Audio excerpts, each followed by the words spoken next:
Praise the Lord. இந்த நாள்ல கர்த்தருடைய வார்த்தை என்ன சொல்லுகிறதுன்னு பார்க்கலாம். சங்கீதம் 32 8வது வசனம் சொல்லுகிறது, நான் உனக்கு போதித்து நீ நடக்க வேண்டிய வழியை நான் உனக்கு காண்பிப்பேன் என்று கர்த்தர் நம்மோடு கூட பேசுகிறார்.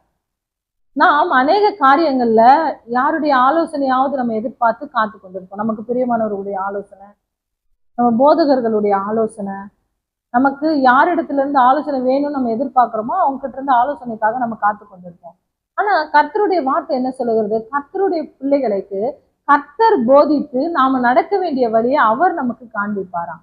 நம்ம மேல கண்ணை வைத்து நமக்கு ஆலோசனை சொல்லுகிறவராய் அவர் இருக்கிறார். மனுஷருடைய ஆலோசனைகள், மனுஷருடைய வழிகள், மனுஷர் சொல்லுகிறதான காரியங்கள் எல்லாம் நமக்கு ஜெயத்தை கொடுக்காது.